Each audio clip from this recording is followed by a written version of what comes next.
உத்தரப்பிரதேசத்தில் கூட்ட நெரிசலில் சிக்கி 100க்கும் மேற்பட்டோர் உயிரிழந்த துயரம். மக்களவையில் 2.25 மணி நேரம் உரையாற்றிய பிரதமர், அனல் பறக்கும் விக்கிரவாண்டி தேர்தல் களம், கரிபியன் தீவுகளை புரட்டி போட்ட புயல், நடிகர் ஷாருக்கானுக்கு வாழ்நாள் சாதனையாளர் விருது என உள்ளூர் முதல் உலகம் வரையிலான நிகழ்வுகளை நிமிடச் செய்திகளாக பார்க்கலாம். உத்தரப்பிரதேச மாநிலம் ஹத்ராஸில் ஆன்மீக சொற்பொழிவு நிகழ்வில் ஏற்பட்ட கூட்ட நெரிசலில் சிக்கி 100க்கும் மேற்பட்டோர் உயிரிழந்துள்ளனர். உத்தரப்பிரதேச மாநிலம் ஹத்ராஸ் அருகில் உள்ள குல்ராய் என்ற கிராமத்தில் ஆன்மீக சொற்பொழிவு கூட்டம் நடந்த நிலையில் அதை காண ஆயிரக்கணக்கானோர் திரண்டு வந்தனர். அப்போது ஒரே இடத்தில் ஏராளமானோர் குவிந்ததால் நெரிசல் ஏற்பட்டது. இதில் மூச்சு திணறியும் படுகாயமடைந்தும் 100க்கும் மேற்பட்டோர் உயிரிழந்தனர். உயிரிழந்தோர் குடும்பத்தினருக்கு இரங்கல் தெரிவித்துள்ள உத்தரப்பிரதேச முதலமைச்சர் யோகி ஆதித்யநாத், காயமடைந்தோர் விரைந்து குணமடைய பிரார்த்திப்பதாகவும் தெரிவித்தார். உயிரிழந்தோர் குடும்பத்திற்கு 2 லட்சம் ரூபாயும், காயமடைந்தோருக்கு 50,000 ரூபாயும் நிவாரணம் வழங்க யோகி ஆதித்யநாத் உத்தரவிட்டுள்ளார். மேலும் விபத்து குறித்து உயர்நிலை விசாரணைக்கும் அவர் ஆணையிட்டுள்ளார். இதற்கிடையே உயிரிழந்தோர் குடும்பத்திற்கு குடியரசுத் தலைவர் திரௌபதி முர்மு, பிரதமர் நரேந்திர மோடி உள்ளிட்டோர் இரங்கல் தெரிவித்துள்ளனர். தனது தலைமையிலான அரசு வலிமையுடன் இருப்பதாக பிரதமர் நரேந்திர மோடி மக்களவையில் கூறியுள்ளார். குடியரசுத் தலைவரின் உரைக்கு நன்றி தெரிவிக்கும் தீர்மானத்தின் மீது பிரதமர் மோடி 2.25 மணி நேரம் உரையாற்றினார். மக்களவையில் மாலை 4:15 மணிக்கு பிரதமர் நரேந்திர மோடி தனது உரையை தொடங்கினார். பிரதமர் பேச தொடங்கியவுடன் எதிர்க்கட்சி உறுப்பினர்கள் கடுமையாக முழக்கம் எழுப்பினர். மணிப்பூர் மக்களுக்கு நீதி வேண்டும் என்றும் ஜனநாயகத்தை காப்பாற்ற வேண்டும் என்றும் எதிர்க்கட்சி உறுப்பினர்கள் முழக்கங்களை எழுப்பினர். அவர்களை சபாநாயகர் கடுமையாக எச்சரித்தார். ஆயினும் அமளிகளுக்கு மத்தியில் தனது உரையை இடைவிடாது தொடர்ந்த பிரதமர் மோடி, இந்தியாவை முதன்மையாக்குவதே தனது முதல் இலக்கு என்றார். அனைவருக்கும் வளர்ச்சி என்பதே தனது அரசின் நோக்கம் என்றும், மக்களின் சிறப்பான தேர்வால் 3ஆம் முறையாக ஆட்சியில் அமர்ந்துள்ளதாகவும், மும்மடங்கு வேகத்துடன் அரசு செயல்படும் என்று கூறிய பிரதமர், தோல்வியடைந்ததன் வலியால் எதிர்க்கட்சிகள் துன்புறுவதாக விமர்சித்தார்.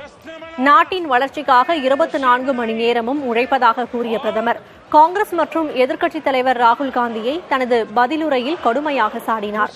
2.25 மணி நேரம் பேசிய பிரதமர், தனது பேச்சின் இறுதியில் தனது அரசு வலிமையாக இருப்பதாக குறிப்பிட்டார்.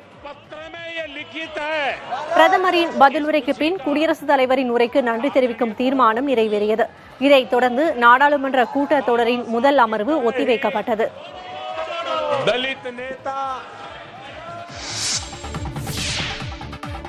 மக்களவையில் ராகுல் காந்தி பேசியதில் சில பகுதிகள் அவை குறிப்பில் இருந்து நீக்கப்பட்ட நிலையில் உண்மையை மறைக்க முடியாது என ராகுல் காந்தி தெரிவித்தார்.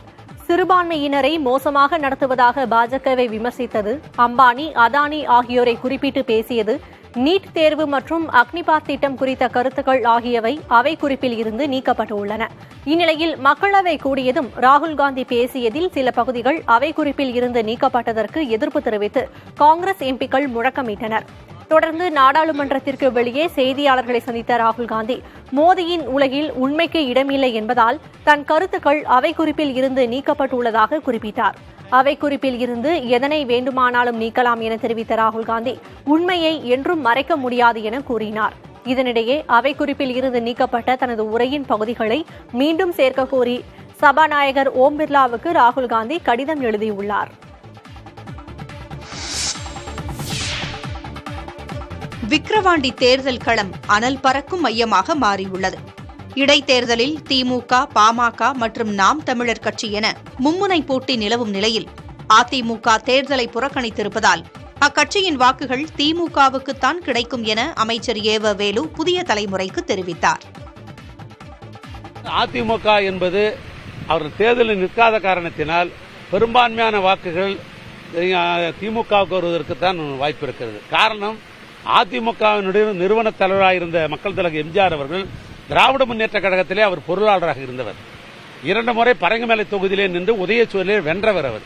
ஆனால் அது ஒட்டுவர்னு சொல்லுவாங்க பாரு, அத மாதிரி இந்த இயக்கத்தில் அவர் பொருளாளராக இருந்தது மட்டுமல்ல, சட்டமன்ற உறுப்பினராக இருந்தவர் என்ற அந்த அடிப்படையில் இது ஒரு திராவிட இயக்கம் என்ற அந்த அடிப்படையில் அந்த வாக்காளர்கள் இதற்கு தான் ஓட்டு போடுவாங்களே ஒழிய அதற்கு ஓட்டு போடுவதற்கு வாய்ப்பே இல்லை. அமைச்சரின் பேச்சுக்கு முன்னாள் அதிமுக அமைச்சர் ஜெயக்குமார் எதிர்ப்பு தெரிவித்துள்ளார். அன்னைக்கு ஏவா வேலை அடையாளம் காட்டினதே அதிமுக தான். ஆனா அப்படி அதிமுக அடையாளம் காட்டப்பட்டு அதிமுக வளர்ந்தவர் அவர் இப்ப இன்னைக்கு பாத்தீங்கன்னா எந்த அடிப்படையில் இந்த கருத்தை சொல்றாரு இவரு? திமுகவில் வந்து அற்ற குழுத்த அறுநீர் பறவை போல குளந்தேடி பறக்கும் கொக்கு போல எங்க வந்து பதவி கிடைக்கும், எங்க சுகம் கிடைக்கும்னு சொல்லிட்டு போற ஒருத்தர். அப்படிப்பட்ட ஒருத்தர் பாத்தீங்கன்னா வந்து கொஞ்சம் கூட வந்து வெக்கம் இல்லாம இன்னைக்கு வந்து எங்க ஓட்டை கேட்கறது எந்த விதத்துல இருந்தது? கட்சி கழிச்சுட்டு எங்க கட்சியோட சேர்ந்துடலாமே இது சொல்றதுக்கு. நெல்லையில் பள்ளி மாணவர்கள் இடையே ஏற்பட்ட மோதல் சம்பவம் அதிர்ச்சியை ஏற்படுத்திய நிலையில் 7 மாணவர்கள் கைது செய்யப்பட்டுள்ளனர்.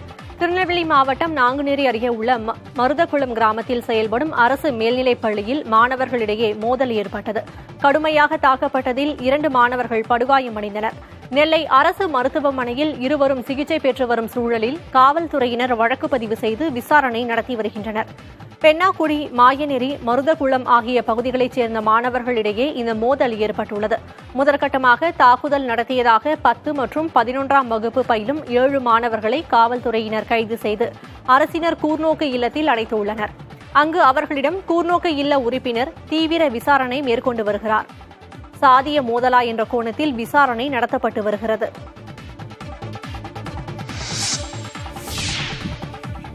திருச்சி மாவட்டம் லால்குடி அருகே வானத்திரையான் பாளையத்தைச் சேர்ந்த அலெக்ஸ் என்பவரின் மகள் பிபிக்ஷா. இவர் புதுப்பாளையம் அரசு மேல்நிலைப் பள்ளியில் 7ஆம் வகுப்பு படித்து வந்தார். வழக்கம் போல் திங்கட்கிழமை பள்ளிக்கு புறப்பட்ட மாணவி பிபிக்ஷா அரசு பேருந்தில் ஏறியபோது சிறிது தூரத்திலேயே வேகத்தடை இருந்ததால் படிக்கட்டில் நிலை தடுமாறி கீழே விழுந்தார். அப்போது பேருந்தின் பின்பக்க சக்கரம் ஏறி இறங்கியதில் படுகாயமடைந்த மாணவி திருச்சி தனியார் மருத்துவமனையில் சிகிச்சைக்காக அனுமதிக்கப்பட்டார். தொடர்ந்து மேல் சிகிச்சைக்காக திருச்சி அரசு மருத்துவமனைக்கு மாற்றம் செய்யப்பட்டார். ஆனால் மாணவி பிபிக்ஷா சிகிச்சை பலனின்றி உயிரிழந்தார். இதையடுத்து கவனக்குறைவாக செயல்பட்டதாக அரசு பேருந்து ஓட்டுநர் தங்கதுரை மற்றும் நடத்துனர் மனோகர் ஆகியோரை காவல்துறையினர் கைது செய்தனர். அவங்களுக்கு வந்து 3 பொம்பளை பிள்ளைங்க, இதான் மூத்த பிள்ளை. அரசு வந்து இதுக்கு உரிய நிவாரண நிதி வழங்கணும்.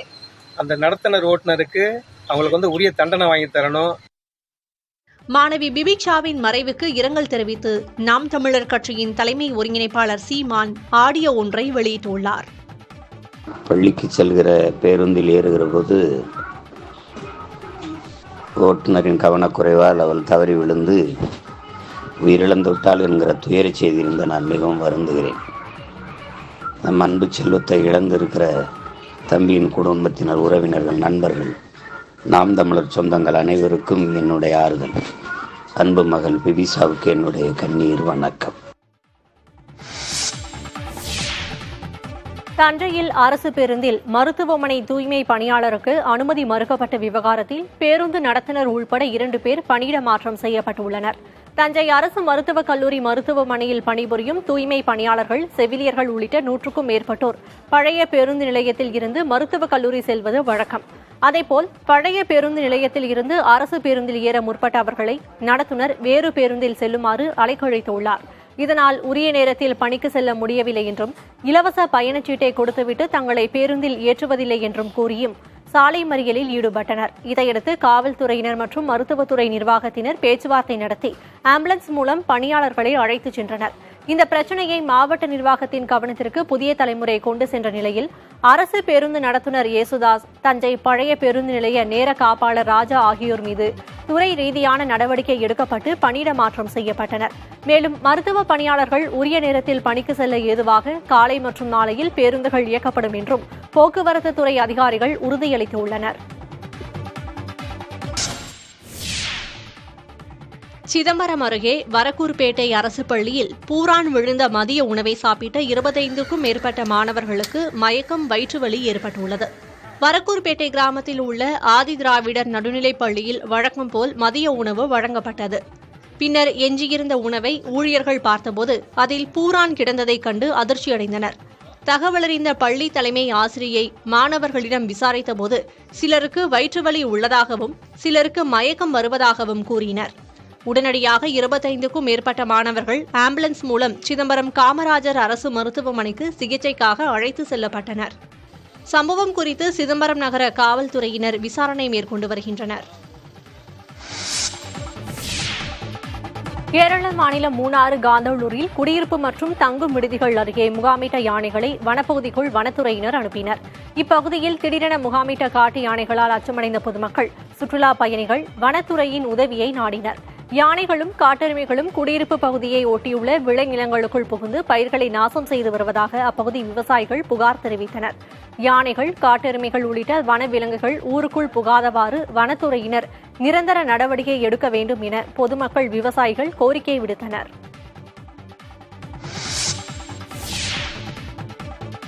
ஜிம்பாப்வேவுக்கு எதிரான T20 தொடரில் முதல் 2 போட்டிகளுக்கான இந்திய அணியில் தமிழக வீரர் சாய் சுதர்சன் சேர்க்கப்பட்டுள்ளார். ஜிம்பாப்வே சுற்றுப்பயணம் மேற்கொண்டுள்ள இந்திய அணி 5 போட்டிகள் கொண்ட T20 தொடரில் விளையாட உள்ளது.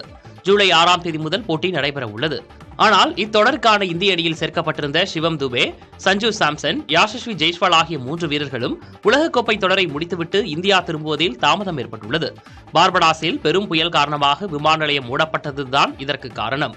எனவே இந்த மூவரும் ஜிம்பாப்வே செல்வதில் சிக்கல் ஏற்பட்ட நிலையில் அவர்களுக்கு பதிலாக சாய் சுதர்சன், ஜிதேஷ் சர்மா, ஹர்ஷித் ராணா ஆகியோர் கடைசி நேரத்தில் முதல் 2 போட்டிகளுக்கான அணியில் சேர்க்கப்பட்டுள்ளனர். சாய் சுதர்சன் தற்போது இங்கிலாந்தில் கவுண்டி போட்டிகளில் ஆடி வரும் நிலையில் அவசரமாக அவர் ஜிம்பாப்வே சென்று இந்திய அணியுடன் இணைய உள்ளார்.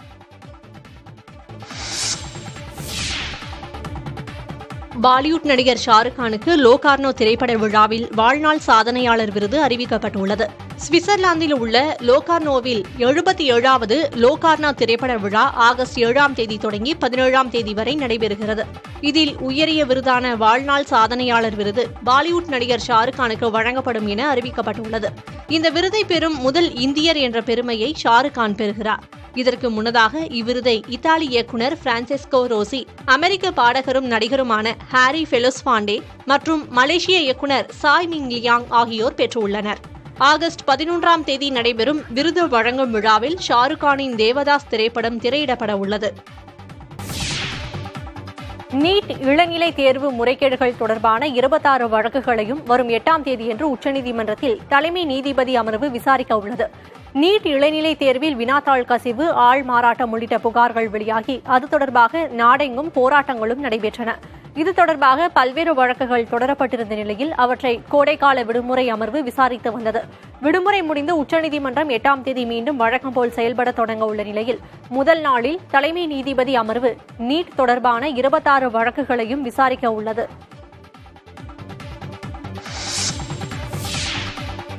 2 IPS அதிகாரிகளை பணியிட மாற்றம் செய்து உள்துறை செயலர் அமுதா உத்தரவிட்டுள்ளார். சென்னை நுண்ணறிவு பிரிவு துணை ஆணையராக இருந்த அரவிந்த் திருச்சி மாவட்ட தலைமையிட துணை ஆணையராக நியமிக்கப்பட்டுள்ளார். அவர் வகித்து வந்த பதவி இணை ஆணையர் பொறுப்புக்கு தரம் உயர்த்தப்பட்டுள்ளது. அந்த பதவியில் சென்னை கிழக்கு மண்டல இணை ஆணையராக இருந்த தர்மராஜன் நியமிக்கப்பட்டுள்ளார். தூத்துக்குடி மாவட்டம் திருச்செந்தூர் சுப்பிரமணிய சுவாமி கோயில் வளாக பகுதியில் சுற்றித் திரியும் நாய்கள் மற்றும் மாடுகளால் பக்தர்கள் அச்சமடைந்துள்ளனர். முருகனின் அறுபடை வீடுகளில் 2ஆம் படை வீடாக திகழும் சுப்பிரமணிய சுவாமி கோயிலுக்கு தினமும் ஏராளமான பக்தர்கள் வருகை தருகின்றனர். இந்நிலையில் கோயில் வளாக பகுதியில் அண்மை காலமாக நாய்கள் மற்றும் மாடுகளின் தொல்லை அதிகமாக உள்ளதாக பக்தர்கள் புகார் தெரிவிக்கின்றனர். கோயில் பிரகாரத்தில் பொதுமக்கள் செல்லும் பாதையில் மாடுகள் அச்சுறுத்தும் வகையில் நடமாடி வருகின்றன. மேலும் நாய்கள் தொல்லையும் அதிகரித்துள்ளது. பொதுமக்கள் அமர்ந்திருக்கும் வெளிப்பிரகாரம், நாழிக்கிணறு செல்லும் பாதை, வள்ளி குகை போன்ற பகுதிகளில் அதிக அளவு நாய் நடமாட்டம் இருப்பதால் பக்தர்கள் மற்றும் சுற்றுலா பயணிகள் அச்சமடைந்துள்ளனர். அச்சுறுத்தும் வகையில் சுற்றித் திரியும் நாய்கள் மற்றும் மாடுகளை உடனே அப்புறப்படுத்த சம்பந்தப்பட்ட அதிகாரிகள் நடவடிக்கை எடுக்க வேண்டும் என பக்தர்கள் கோரிக்கை விடுத்துள்ளனர். விருதுநகரில் 10 வயது சிறுவனை தாக்கி கொடுமைப்படுத்திய பெற்ற தாய் மற்றும் வளர்ப்பு தந்தை ஆகிய இருவர் மீது வழக்கு பதிவு செய்யப்பட்டுள்ளது. விருதுநகரைச் சேர்ந்த முத்துச்செல்வி என்பவர் கணவரை பிரிந்து 10 வயது மகனுடன் வசித்து வருகிறார். இந்நிலையில் முத்துச்செல்விக்கு உறவினர் ஒருவருடன் நெருக்கம் ஏற்பட்டு இருவரும் ஒன்றாக வசித்து வருகின்றனர். சிறுவன் சரியாக படிப்பதில்லை என வளர்ப்பு தந்தையும் தாயும் கடுமையாக தாக்கியதாகவும் அதில் படுகாயமடைந்து சிறுவன் அலறியதாகவும் தெரிகிறது. தனக்கு நடந்ததை சிறுவன் நேரே காவல் நிலையத்திற்கு வந்து தெரிவித்துள்ளார். புகார் அளித்தது சிறுவன் என்பதால் விவரத்தை மாவட்ட குழந்தை பாதுகாப்பு அலுவலரிடம் காவலர்கள் தெரிவித்தனர். அவரது பரிந்துரைப்படி சமூக பணியாளர் கார்த்திகை ராஜன் சிறுவனிடம் விசாரணை நடத்தி சிறுவனை மருத்துவமனையில் சேர்க்க பரிந்துரைத்தார். அவர் அளித்த புகார் அடிப்படையில் சிறுவனின் தாய் மற்றும் வளர்ப்பு தந்தை மீது காவல்துறையினர் வழக்கு பதிவு செய்து விசாரித்து வருகின்றனர். திண்டுக்கல்லில் பட்டா மாறுதலுக்கு 15,000 ரூபாய் லஞ்சம் வாங்கிய நில அளவையர் உட்பட 2 பேரை லஞ்ச ஒழிப்பு காவல்துறையினர் கைது செய்தனர். ஆரம் காலனி பகுதியைச் சேர்ந்த கணேஷ்குமார் என்பவர் தனிப்பட்டா வேண்டி விண்ணப்பித்திருந்தார். இது தொடர்பாக மேற்கு வட்டாட்சியர் அலுவலகத்தில் உள்ள மாவட்ட நிலப்பதிவுகள் துறை ஆவண காப்பகத்தின் நில அளவை பிரிவு சர்வேயர் பாக்கியராஜை கணேஷ்குமார் சந்தித்துள்ளார். அப்போது தனிப்பட்டா வழங்க 30,000 ரூபாய் லஞ்சம் கேட்ட பாக்கியராஜ் பின்னர் 15,000 ரூபாயை இறுதி செய்துள்ளார். லஞ்சம் தர விரும்பாத கணேஷ்குமார் லஞ்ச ஒழிப்பு காவல்துறையில் புகார் அளித்தார். லஞ்ச ஒழிப்பு துறையினரின் ஆலோசனைப்படி சர்வேயர் பாக்கியராஜிடம் 15,000 ரூபாயை தர முயன்றபோது அதனை தனிப்பட்ட உதவியாளர் சதீஷிடம் தருமாறு கூறியுள்ளார். இதன்படி கணேஷ்குமார் ரசாயனம் தடவிய பணத்தை சதீஷிடம் தந்தவுடன் லஞ்ச ஒழிப்பு காவல்துறையினர் சதீஷையும் அதனைத் தொடர்ந்து பாக்கியராஜையும் பிடித்து கைது செய்தனர். சதுரகிரி சுந்தர மகாலிங்கம் கோயிலில் நடைபெறவுள்ள ஆனி மாத பிரதோஷம் மற்றும் அமாவாசை வழிபாட்டில் கலந்து கொள்ள பக்தர்களுக்கு புதன்கிழமை முதல் 4 நாட்கள் அனுமதி வழங்கப்பட்டுள்ளது.